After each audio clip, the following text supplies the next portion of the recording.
Hello, pre-Kers, and welcome to a library story time through the Massanutten Regional Library.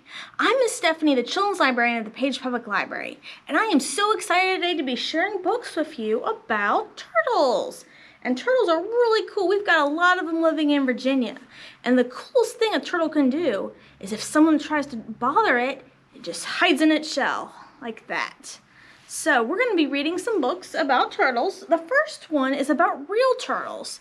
And here we go. Here's a nice one on the cover. And let's learn and see what happens and what we can learn about them. And here's another one. Turtles are reptiles. All reptiles have scales and are cold-blooded. Turtles live in many different habitats. Some live in deserts, others live in forests and mountains. Some turtles live in freshwater swamps or ponds, and other turtles live in the ocean. Turtles come in many sizes. Some can weigh as little as 1 pound. Some turtles can be very big. The leatherback sea turtle can weigh over 2,000 pounds. That's pretty incredible. Turtles are the only reptiles with shells. Shells come in many shapes and colors. A turtle shell is like a shield. It protects the turtle from predators or animals that want to eat it. Both sea and land turtles lay their eggs on land. A female digs a hole with her back feet.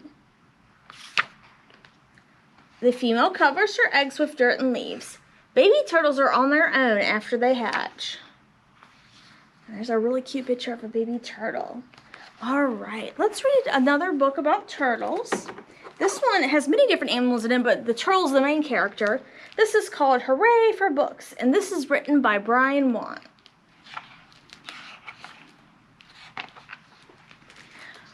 Where is that book? It's my favorite, Turtle said. He searched his entire house, but no book. Where could it be? Turtle wondered. Aha, maybe I shared it with Zebra. I hope you liked it. I can't wait to read for it again. Hooray for books! But Zebra did not have Turtle's book anymore. Why don't you read these 2 favorites of mine, said Zebra. They're about unicorns. But Turtle said, I like my book. Maybe you shared it with Owl. Let's go see. Turtle and Zebra cheered, hooray for books! But Owl did not have Turtle's book anymore. It was a great book, but check out some of mine instead, Owl said. This one is about eagles. But Turtle said, I like my book. Maybe you shared it with Giraffe. Let's go check. Turtle and Zebra and Owl cheered, hooray for books! But Giraffe did not have Turtle's book anymore. I did enjoy it, said Giraffe. Now how about these? I love this one about roller skating. But Turtle said, I like my book. Maybe you shared it with Elephant. Let's go get it. They all cheered, hooray for books. I'm sure hope we find my favorite, Turtle said.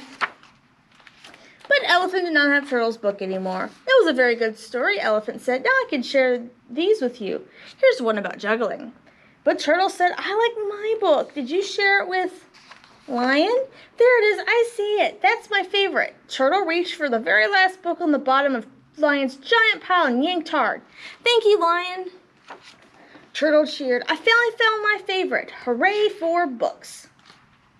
Turtle found a place to himself. It was very quiet. He read his book once, then twice, then 3 times. Then Turtle heard Elephant said, my book is so funny. Zebra said, my book is so sad. Owl said, Giraffe, you should read this story. Lion added, I bet Turtle would love this one. Turtle came closer. He asked, who wants to read my favorite book again? It's about friends. Will you share your favorites with me? And everyone cheered. Let's read together. Hooray for story time. Hooray indeed. Okay, so our next book is called Turtle Splash, Countdown at the Pond. And this is by Catherine Falwell. And there's a nice pretty picture of the pond. Let's see all the turtles in there. 10 timid turtles lounging in a line. Startled by a bullfrog.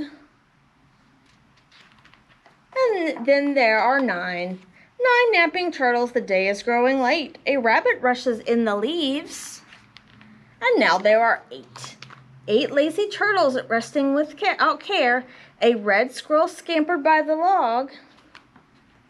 7 still are there. 7 sleepy turtles hear the crunch of sticks. Deer appears beside the shore. And now there are 6. 6 sunning turtles watching ducklings dive. The mother mallard quacks at them. And then there are 5. 5 idle turtles lolling on the shore. Pollywogs swirl by their log. And now there are 4. 4 drowsy turtles, quiet as can be. A butterfly flutters by, leaving only 3. 3 carefree turtles beneath a sky so blue. A chickadee chirps in a tree. And then there are 2. 2 silent turtles watch the setting sun. Mosquitoes buzz above their head. And now there is only 1. 1 lonely turtle in the fading light. Splash! 10 tired turtles settle for the night. 10, 9, 8, 7, 6, 5, 4, 3, 2, 1. Sleep tight. The end. And these turtles were called Eastern Painted Turtles. And we have some of those in Virginia as well. And now, did you know that you can also keep turtles as pets? And we're going to read about one of those turtles. His name is Truman. And this book is written by Gene Reddy. All right. Truman was small, the size of a small donut, and every bit as sweet. He lived with Sarah, high above honking taxis and growling trash trucks and shrieking cars. And the number 11 bus which traveled south. Truman never honked or growled or shrieked at anything or anybody. He was peaceful and pensive, just like his Sarah. One day, Sarah ate a big banana with her breakfast, clipped a blue bow in her hair, and buttoned up a brand new sweater. She strapped on a backpack so big that 32 small turtles could ride along in it, but 0 turtles did. Sarah placed several green beans in Truman's dish, 2 more than usual. She kissed her finger and touched it to his shell and whispered, "Be brave." Then she left. Not to worry, she left before, but he always returned. But this time, that backpack was particularly big. And Sarah looked particularly pensive. And that banana, and that bow, and let's not forget about those extra beans. That's when Truman saw something he'd never seen before. Sarah boarding the number 11 bus going south, and the bus roared away.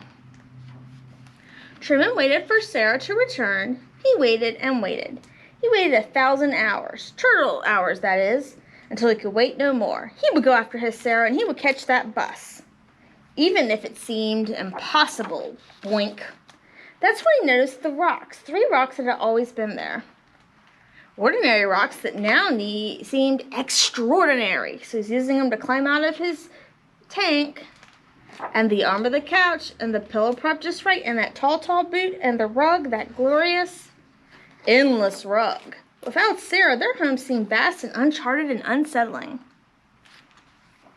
Truly unsettling. Those toys don't look very nice, do they? But perhaps most unsettling is that Truman could no longer see the taxis, the trash trucks, or the cars. Which way was south anyway?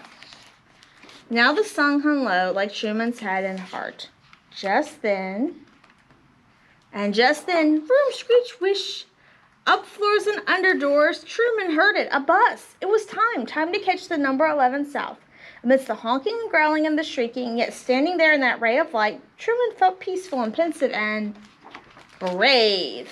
And he's got his flower, too. But just as he's about to slip under the door, through the opening, barely the size of a small turtle, Sarah, she spotted him shining like the sun. "Truman," she cried. She scooped him up and said things like, "Oh my goodness, and how did you ever?" and "Amazing."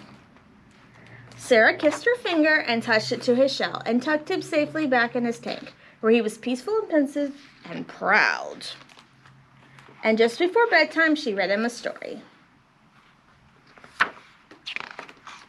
Now Truman knew that one day he and his Sarah might travel south to see new sights and hear new sounds and think new thoughts. Together. The end. Well, thank you so much for joining me for story time today. I had a really great time reading books about turtles, and I hope to share more turtles with you soon. Have a good day. Bye.